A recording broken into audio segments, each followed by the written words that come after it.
Greetings, all 4 people in the world who can afford a $150,000 performance luxury SUV but still care about what sort of fuel economy they're going to get. We've got the video for you. Hey everybody, it's Charlie from Daily Motor. Today we've got the real-world highway fuel economy test of the 2021 BMW Alpina XB7.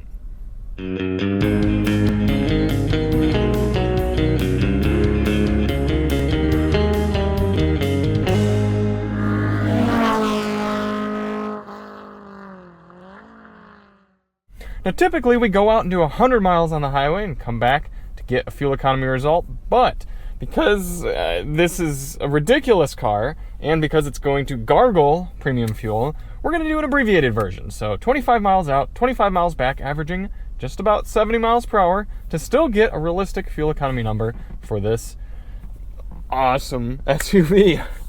So before we get started, let's hop out and take a look at it.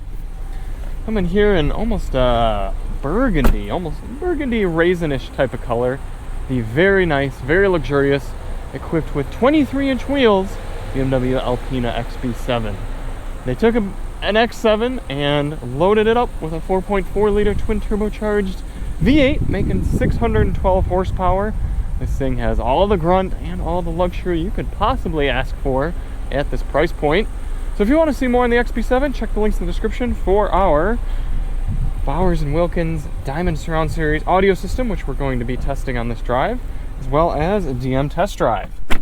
On top of that, we've got a members-only sound system test so that you can hear copyrighted music, more mainstream music outside of our standard test songs. So if you do really care about audio systems and you want to both help the channel and experience the audio system in a more unique way, sign up to become a DM member. Link is down in the description, or if you're not on an iOS device, you should be able to just hit that join button.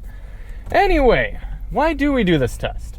Well, the EPA's highway fuel economy test, which gives this XB7 21 miles per gallon, that test only averages 48 miles per hour. We know there are people who take their vehicles on long road trips and would like to know what sort of numbers you can realistically expect to get in the real world. Not only that, but German cars tend to do better than their EPA numbers at higher speed tests. We suspect this has something to do with being engineered to go very, very fast on the Autobahn. In fact, this car has 210 miles per hour on the dash. So in order to test that out, we're going to head on over here, fill up, do 50 miles, come back, fill up at the same pump using the same 3-click fueling method, and get a result.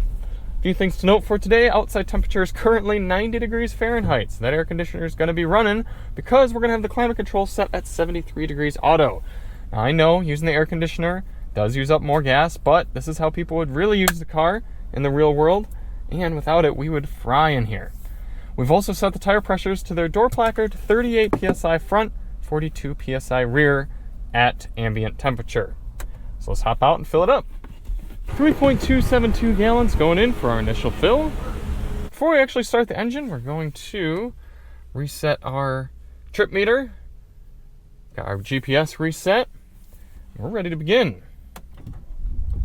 A few different drive modes in the XB7. You got Sport, Sport Plus, Comfort, Comfort Plus, and Adaptive.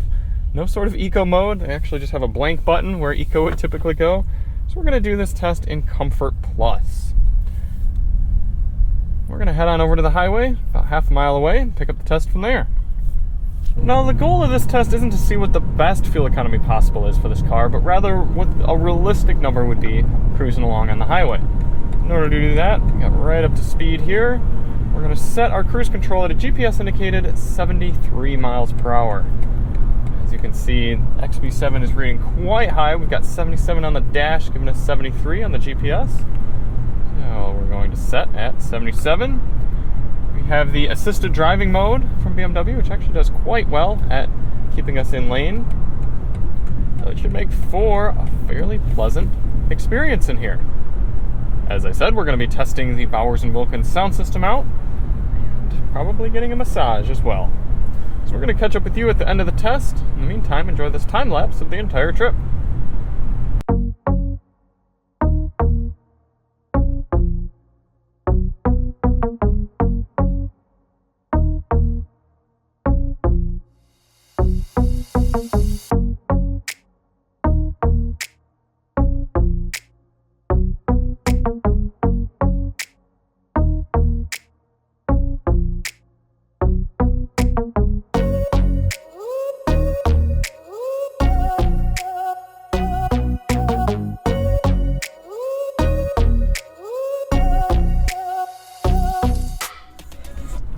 Coming into the end of the mini highway fuel economy test here in the Alpina XB7. Surprising, I thought we'd be getting a little bit better numbers. I mean, not that 21 miles per gallon is not excellent for a 612 horsepower 3-row SUV, but I don't know. BMWs often exceed their expectations, and maybe we will once we get to the pump. Maybe we'll be at 22 or 23.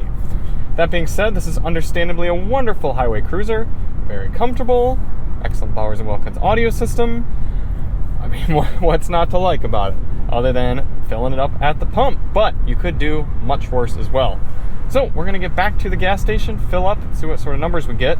I should mention that we've only averaged 68 miles per hour over this test, so a little bit less than some of our standard tests. But again, that's just what we're working with when something tells me fuel economy isn't too much of a cross-shopping point for XB7 buyers. 2.616 gallons going in for our final fill. 53 miles divided by 2.616 gallons has given us 20 miles per gallon. So actually a little bit lower than the vehicle's readout and the EPA. I suspect this has something to do with the fact that it is 91 degrees Fahrenheit right now. So certainly, excuse you, GoPro. Certainly in more normal, kind of more mid 72 degrees sort of situations, you'd be getting, I assume, at least that extra mile per gallon back.